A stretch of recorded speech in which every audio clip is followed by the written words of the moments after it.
Former 212 bodybuilding champion Nicolas Vullioud is on Serious and Silliness. What's happening, Nick? How you doing?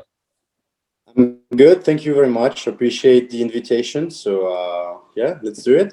Of course. Anytime, dude. Anytime. And I appreciate you picking my podcast because it's very small. I don't know if you watch Bodybuilding in Bullocks with Fouad Abiad and James Hollingshead. But I was watching last night and they want you on there and I got you first. So did you see that? Did you see that he called you out? He said, I want you on my podcast. No, actually, I mean, I watch sometimes, but it's pretty long. So I need always to get some time ahead, but because I'm pretty busy during the day. But yeah, I mean, you know what? I'm pretty open. So I like to talk with everybody. So if I have an invitation, usually I say yes. So that's fantastic, man. I really appreciate it, dude. Yeah, I was watching it last night and there was him. Who was on? Him, Jamie the Giant, James Hollingshead, and Guy Sistanino. And they were talking about, how you just retired out of the blue. And then Fouad said, Nicholas, if you're watching this, please, I'd love to have you on the podcast and talk about it. So just letting you know. I didn't see it, actually. So you just learned something. So okay, cool. So let's start from the beginning, man. When did you get into bodybuilding? And take me through your amateur ranks and how'd you turn pro? Yeah, I started in 2012. I've started with Patrick Tour. That's my coach. And I did everything with him. And I was like, I didn't really want to compete. I was just trying to find like a challenge, And I started to do, I think the first competition was the IFBB Swiss Championship. It was still with the NPC. And that was really tough. And I actually didn't know if I was still going to compete after that show because I was like, yeah, that's really, really tough. That's something very difficult. Yeah. And the same year I did the national, so in Switzerland, and I won. So obviously I was like, okay, that's good. So let's keep doing it. Right. And then, yeah, year after year I was doing a show. Usually I was winning the show. So that's why I went pretty far, pretty quick.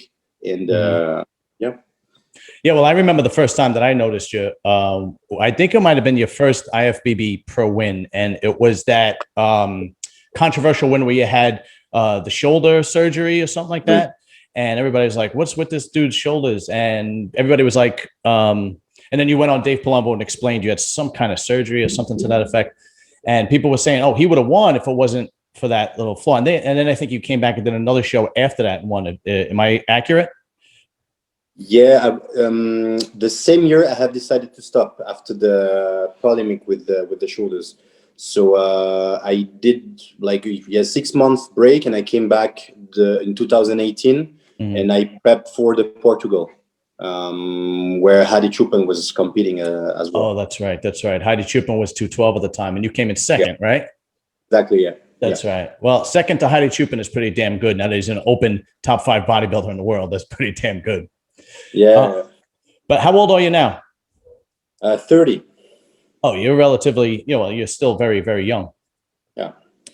So when was the last pro show you did? I think it was before COVID, right? Yeah, that was the Mr Olympia in 2018. Oh, okay. And how did you do with that show? I was 11th. Yeah. Really? Yeah. Oh, that's shocking. I'd have to go back and see that. For some reason, I thought you did better. I had a lot of, that was a big struggle with my weight because I was really heavy at that time. And, I had 6 weeks between Tampa Pro, because that's the Tampa Pro I won. Okay. And I had 6 weeks before the Olympia. And between, in that time, I've gained 3-4 kilos, and that was impossible to drop the weight. So we had to play and, do something really hard with the diet. And, you know how it works. That physique sometimes is just sensible to the changes, and I couldn't bring the shape I had for Portugal. So obviously I was not really well with the ranks, but that was my first show. My first Olympia, so I was not disappointed. That was a good experience. Yeah, if you're doing the Olympia in the the first or second year of being a pro bodybuilder, that's success in itself, right? A lot of people don't understand. But 3 or 4 kilograms to pounds is what, about 15 pounds or so? Yeah, it's around about that. Yeah, 10 pounds about. Yeah, okay, so it's 10 pounds. Sorry, I'm not too good with the conversions. For people that don't understand, when your body is in such a sensitive state, like bodybuilders are when they're competing, to drop that much weight is extremely difficult. And when you do it, a lot of times you turn out to be what's referred to as flat, right? Yeah. Where the muscle just kind of doesn't pop, and you kind of have this watery retention look to you, and so on and so forth. And it's just not appealing on stage. You know, to the regular eye, you look fine, but when the judges see it and compared to the best guys in the world at the Olympia, you could tell the difference, right? Exactly. Yeah. But you know, I think that's every bodybuilder. Not many guys are Dexter Jackson or Phil that nail it every time they compete, right? I mean, some guys nail it, and sometimes shit happens, Yeah. And it's just so. So let's just jump right into it. Out of the blue, out of nowhere, you decided at a very, very young age, and at the top of your career as a bodybuilder, you decided just to retire. You said, you know what, I'm done. Yeah, I have to be honest, because that's not the decision that I took. I cannot remember when I posted the video, but it was a self-reflection that I had for almost 2 years. Because after the Olympia in 2018, I had decided to take a break. So during 2019, I didn't compete. I've dropped a lot of weight because we decided at that time with my coach that either I was doing open because I was really heavy, or I had to shrink a little bit and stay in the 212 because it was way too much work, to drop the weight all the time for every competition. So I actually took a break, and you live a different life when you suddenly drop weight. To be honest, I've enjoyed a lot that time because I've traveled a lot, and I was doing stuff I was not doing when I was competing, like in something, I can say a basic life, normal life, if we can say. Right. And so, my mindset had tendency to change a little bit. Sure. And then you have a different vision on your life, and also on your purpose in life. And when I tried, because I've tried in last year, I've tried to compete, and I had to stop the prep because of the COVID, because my flight was canceled. That's right. Yeah. It was very difficult. Yeah. And even when I was prepping for that show, I was not really convinced of what I was doing. And I always said to myself, if I start to have some doubts, if I'm not sure about what I'm doing, especially if you want to pretend to be on the Olympia stage, it's not good. You need to wake up every morning like a fucking machine, and you need to work and think about only this. And I don't know, during that time, something happened in my head, and I just started to be not the same bodybuilder I was before when I was competing for the Olympia, because I was a machine. And no, not anymore. And that's why I said, okay, I need to think about this perception that I have, this sensation, because it's not bad, but I need to really take into consideration what I feel. And I had a lot of conversation with my coach, with many people also in the industry, with my sponsors. And then I said, okay, I have to stop. I think that's the sign, and that's the right moment to say, okay, let's do something else. Even if I'm young, and I'm truly aware of my potential. I always said with my coach, I know I can be, honestly, I was sure I could be the number one day if I work hard, really. And but if the mind, if the heart, if those things are not on the same line, then I don't want to compete, honestly, because I think I have way more to offer to people than just my physique. I think I can, I do coaching, I do seminars, and I think I really want to work on this and share more what I have as a person, and not only as a bodybuilder, not only as a physique. And you know, that's this. Yeah, I mean, all those things in my head finally just made me take that decision and said, okay, I'm done. Yeah, I on a very, very small, on an extremely small scale, I understand. I've done some amateur shows and whatnot, but basically what a lot of people don't understand, what the general bodybuilding fan doesn't understand, is how time consuming and how basically training for a contest takes over your life. I mean, you literally have to cut everything out because you have to eat at a certain time. You have to train every day. You have to follow these particular guidelines and regulations. You can't go to family parties. You can't drink. You can't have a good time. It's completely and totally self-indulging. And if you want to be a champion bodybuilder, there's almost no let up, right? Because you go from prepping, well, now I have to improve on what the problems were when I didn't win, or when I, you know, even when you're number one, you want to improve. What a lot of people don't understand is how taxing that is on somebody mentally and physically. And if your decision is going to make you a happier person and a better person, then man, more power to you, because it is not an easy life, you know, and you have to have a particular mindset. And I think it's common when somebody steps out of the world, of that world. I think it's very common to decide, I'm not going to do this, because you kind of have to have that momentum. It's very difficult to jump back in, you know, after you, like you said, you've traveled and you're making a living and you're enjoying life. It's very difficult to throw yourself back into that and want to compete 100%. And, but like I said, man, if that makes you a better person and it makes you happy and it makes the people around you happy, then it's the best decision. But just to show people what how good you were, I took the liberty of looking you up on Instagram, because I remember when I first saw you, right, I was like, I couldn't believe the what do you call it? I couldn't believe the shape. I mean, that's world class, Mr. Olympia caliber shape, size, and structure right there. Yeah. I mean, that and then to even make it even more interesting, the condition that you have, the condition that you bring, was next to none. I mean, your lower back is literally bulging out. That's just insane. This is your butt. It looks like a cheese grater. That's your butt right there.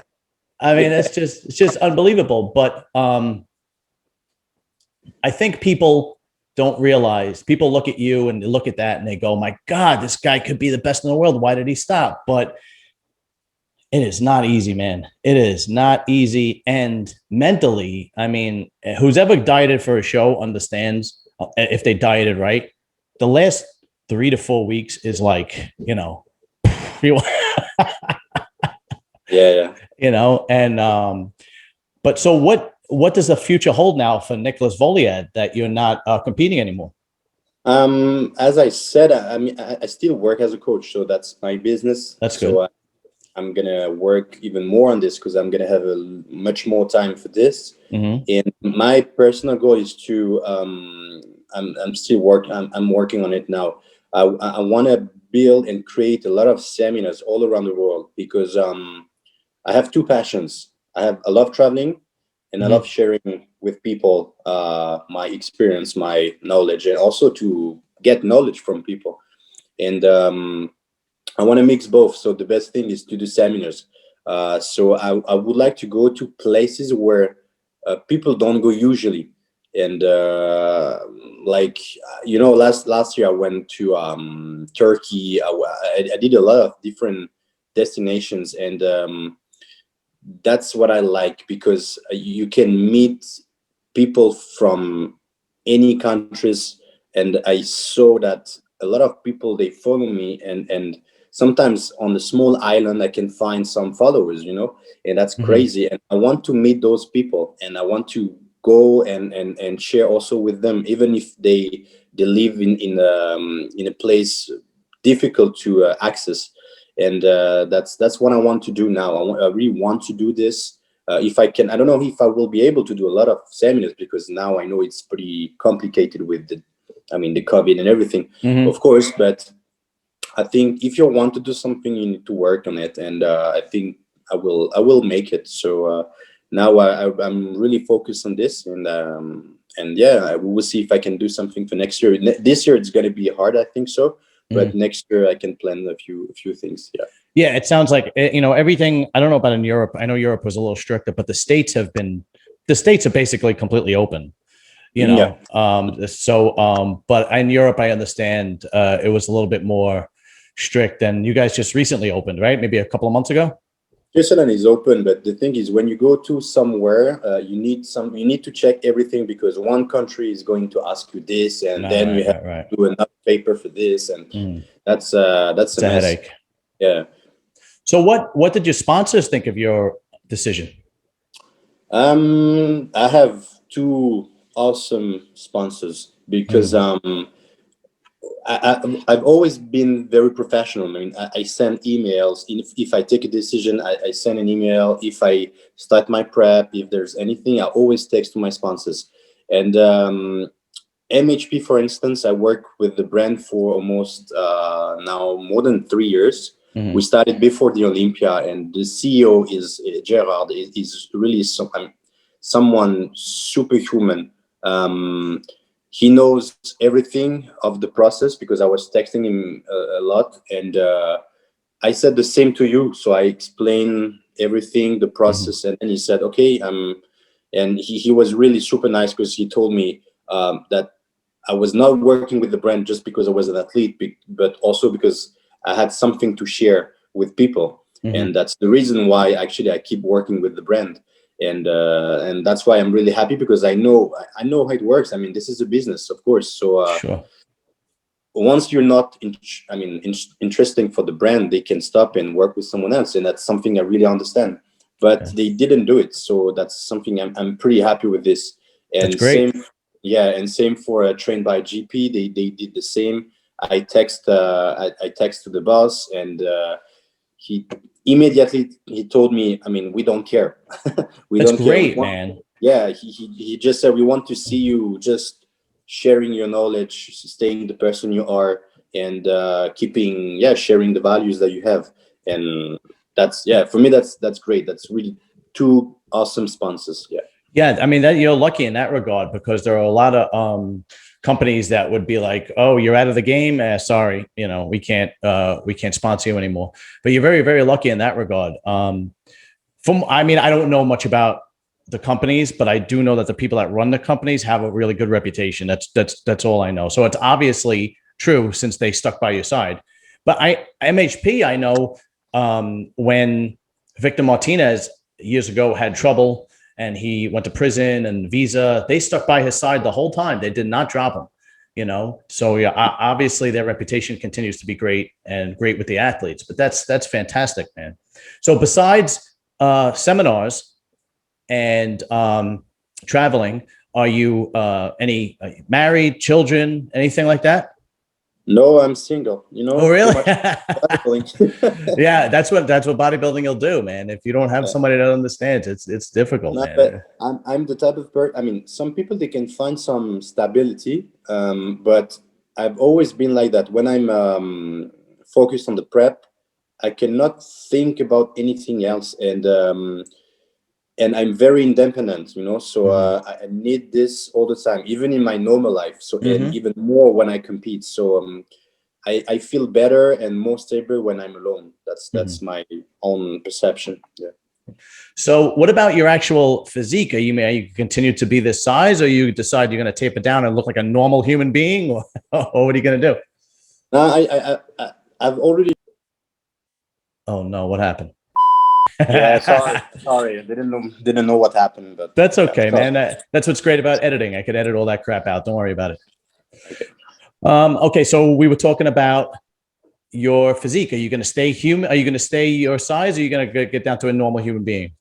No, but the fact to stop to retire is not to stay a freak, because I put a lot of pressure on my body as well. So I don't want to stay like this anymore. I was happy to be a freak, but yeah, no, I already dropped some weight because as I told you, between 2019 and 2020, I have decided to drop some weight. So I've dropped like probably 10 kilos, which means almost 20 pounds. And now I probably lost around 8-9 pounds. So and I feel good like this. I still have more muscle than the normal person, I think so. You think? But I feel better, and yeah, I mean, I still want to be in shape because I think I have also to represent something. Sure. And the fact to retire is not to stop everything. I mean, the only difference is that I don't want to compete, but I'm still doing the diet. I'm still doing my cardio when I wake up. I still go to the gym. This is a lifestyle. You have when you start this, you have this in your blood until the last breath, you know? Yeah, and, absolutely.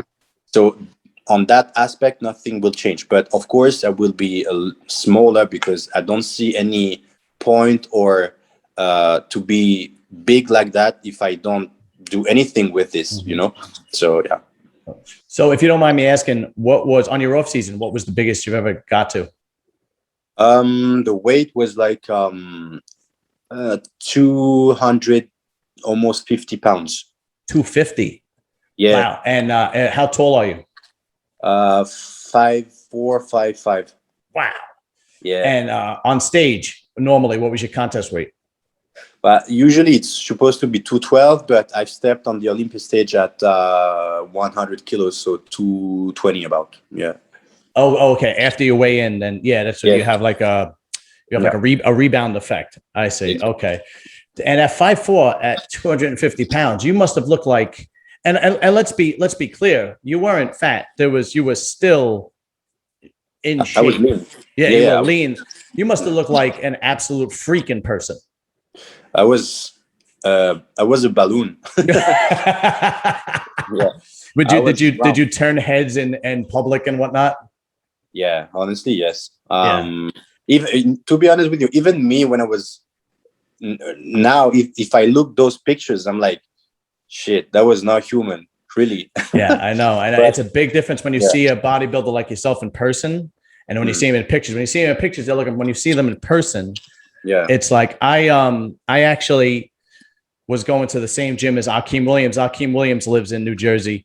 And when I first saw him in person, I was like, he looked like a building. Like, my God, it was just this huge human being, you know? And even Sean Clarita lives in New Jersey, and I used to go to the same gym as him. And he's a little deceiving because he always wears a big sweatshirt and he's a smaller guy. I think he's only 5'2". But when he wears a T-shirt, you're like, whoa, it's unbelievable the amount of muscle that he's able to put on. Yeah. So what do you think of the 212 class now? I mean, now that you're out and you're kind of, the guy outside looking in, what do you think of the 212 class now? This is a really, really tough class. I mean, deep. Wow. Yeah. I mean, the top 6, 7 from last year, I was like, damn, I'm not competing, but I'm happy not to compete. Yeah. Because the level is really, really tough. Sean was just amazing on stage, and he totally deserved the win. Oh, yeah. Kamal was still there. You know, always he could have easily, Yeah. And even, I have compete with the Spanish guy, Angel Calderon. Yes. Even him, I mean, I was like, damn, that condition is sick. And honestly, the top 6, 7 was very, very, very hard to beat. Yeah. And I mean, and I think we didn't see everybody. I mean, I see a lot of guys coming now, a new generation. That's right. You see Keon, all those guys, they look like, wow, that's freaky. And on that side, I know I would have a lot of work to beat those guys, especially if I have decided to drop some weight.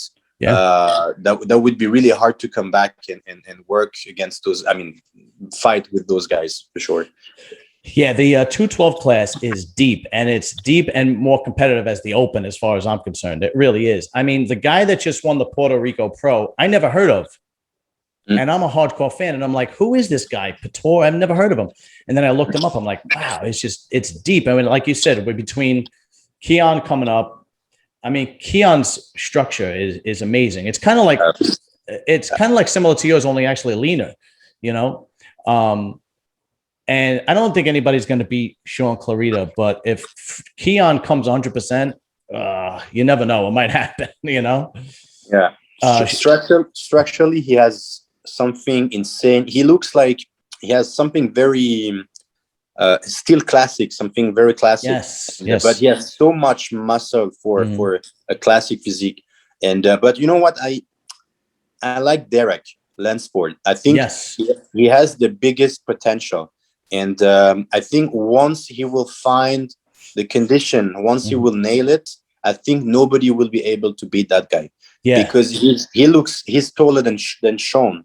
So if he can bring the condition, he will look obviously more massive on stage because he's taller. That's right. And he has an amazing front double biceps with the vacuum, and his back is insane. Still has some work with the legs, but his overall physique is really nice. And he just need to find this, the peak week to nail it and to get that condition. Yeah, if he finds the formula, he's definitely dangerous. Yes. You know, he's dangerous without the formula, but if he finds the formula, he is extremely dangerous to anybody on that 212 Olympia stage. I mean, the man is just he puts on so much muscle on that small frame. It's unbelievable. You know, the 212 is more impressive to me than the Open. You know, you almost expect a guy 5'9", 5'10", 6 foot tall to be that big, but a guy who's 5'2", 5'4", to pack that much muscle on a small frame and to still have those classic lines on a small frame. I mean, a lot of guys that are that short, they kind of look very compact and they have thicker waist and they kind of look more like, a box. Yeah. But today's guys, like even somebody like yourself or Keon or Clarita or Derek, I mean, they still have these tremendous flow and lines and X-frame to them. And it's really, really impressive when you see them on stage, and they come in shape, they come in chiseled. You know what? I think the difference, the biggest difference between the Open and the 212, it's this weight limit. And a lot of guys were in the same situation as I was. Every time we're at the limit with the 212. So everybody has to do the diet and do like no carbs day and work on this. And of course the shape is there because you need to work on the diet. And I think sometimes with the Open, the fact not to have this weight limit is I'm not saying it's easier, but you don't have this pressure on you, and so then I have the impression that we see a kind of difference with the shape, with the condition between the 212 and the Open now. No, I agree completely. I think when you have your eye on a particular weight, you have no choice but to come in chisel, especially guys like yourself who have so much muscle in their frame, and I think that's why they make the weigh-in, a couple of days before. So it gives you time to fill out, right? Yeah. Because there's no way Derek Lunsford or Aman Ashkenani is on that Olympia stage at 212. I'm sorry. It's no way.